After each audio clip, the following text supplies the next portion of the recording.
but you best to call a doctor. I make sure them rookie medical surgeons can opt up. Before the fame, before the awards, Kendrick Lamar was just a quiet kid in Compton, a city where survival came before dreams. But while others were shaped by the streets, Kendrick studied them. And that difference would change everything. Kendrick Lamar Duckworth was born June 17, 1987 in Compton, California, to parents who had fled Chicago, one of America's most violent cities at the time. His father, Kenneth "Kenny" Duckworth, had ties to the Gangster Disciples, a Chicago street gang originally formed in the 1960s. All we do is get money. What's the right now? 06. The Gangster Disciples made millions, dominated the drug trade in cities across the Midwest. It's like a cancer, it spreads. You got Gangster Disciples on every street corner. The Gangster Disciples weren't just a gang. They operated like an organized network, involved in street politics, protection, and crime. But Kendrick's father left that life behind before raising his family, choosing survival over loyalty and family over the streets. In Compton, he worked regular jobs, including fast food, doing whatever it took to provide. His mother, Paula Oliver, worked at McDonald's, strict, vocal, and deeply protective. She enforced discipline in the neighborhood, where one wrong move could change everything. The family lived in Section 8 housing, a U.S. government program for low-income families, often relying on welfare to survive. Even Kendrick's name carried meaning, inspired by Eddie Kendricks, a legendary soul singer. From birth, music was already part of his identity. Growing up in Compton meant living between two dominant forces, the Bloods and the Crips. These weren't just gangs. They were deeply rooted street organizations controlling neighborhoods, identity, and survival. Kendrick's family had indirect ties to both sides, but he was raised to stay neutral. Many around him weren't so lucky. Friends, neighbors, even relatives were pulled into gang culture, a lifestyle built on loyalty, survival, and often violence. At just 5 years old, Kendrick witnessed a murder outside his apartment. Moments like that weren't rare, they were normal. But instead of joining the chaos, Kendrick became observant. He watched people, their choices, their consequences. And without realizing it, he was already becoming a storyteller. At Centennial High School, Kendrick stood out in a different way. He wasn't loud. He wasn't involved in trouble. He was focused. Known for being intelligent and introspective, he spent time writing, poetry, thoughts, observations. While many around him chased street recognition, Kendrick focused on understanding the world around him.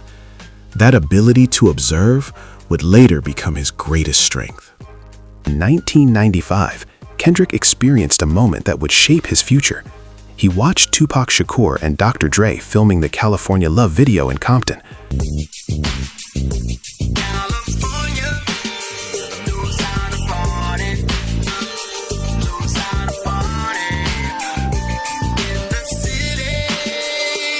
At the time, Tupac wasn't just a rapper. He was a cultural icon representing power, influence, and expression. For a young Kendrick, this wasn't just entertainment. It was proof that someone from his environment could make it out and be heard. But you best to call a doctor. I make sure them rookie medical surgeons can opt up. Braid on you, pistol whip and break the face on you. Shit, I does it my way like Sinatra. I let them infrareds down mission, dot ya, scope and spot ya. Move on and I got ya. Through my vision like Parentio. Creeping to your house, you hear footsteps slowly as I tippy-toe. I'm wise like my pops, but I'm young motherfuckers. I'm the one motherfuckers. Plus around hustlers. You want it? They can serve you like a butler.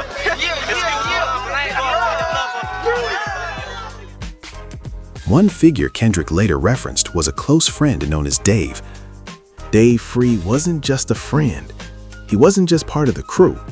He was a creative partner, a strategist, and one of the earliest believers in Kendrick's vision. They met while still young, both coming up in the same environment, both seeing something bigger than what was around him. Dave Free understood Kendrick's mind. Not just the music, but the message behind it. At a time when Kendrick was still developing his sound as K-Dot, Dave Free created space for that growth. He turned his own home into a creative hub, a place where ideas could be explored freely, where music wasn't rushed and creativity wasn't limited. That space became more than just a studio. It became a foundation, a place where Kendrick could experiment, fail, improve, and find his voice without pressure. While the industry wasn't paying attention yet, Dave Free already saw the future. He wasn't waiting for validation, he was building. As Kendrick's career grew, so did Dave Free's role, from behind-the-scenes support to becoming a key executive at Top Dog Entertainment, and later, co-founding PG Lang alongside Kendrick, a creative company built on the same principles they started with: freedom, storytelling, and vision. Dave Free didn't just witness Kendrick Lamar's rise, he helped design it. PG Lang. They always tell you what you can't do. Some shit for the critics, some shit for the crowd. Do you have the tools? PG Lang. At 16, Kendrick recorded his first mixtape, Youngest Head Nigga in Charge, under the name K-Dot. Yeah. Download mixtapes.org. Stick comfy shit, nigga, get back. I tell you, I swear it's okay.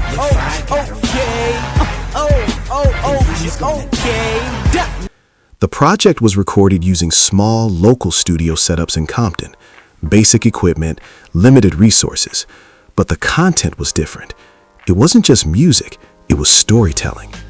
That mixtape reached Anthony Top Dog Tiffith, founder of Top Dog Entertainment. At the time, TDE wasn't a major label. It was a small, independent group trying to build something real. But Top Dog saw something others didn't: depth, vision, and authenticity. And he signed Kendrick.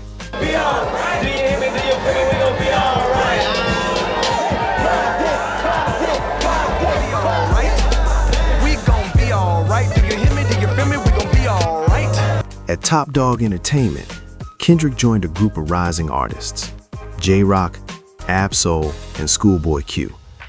Together, they formed Black Hippie. This wasn't a typical rap group.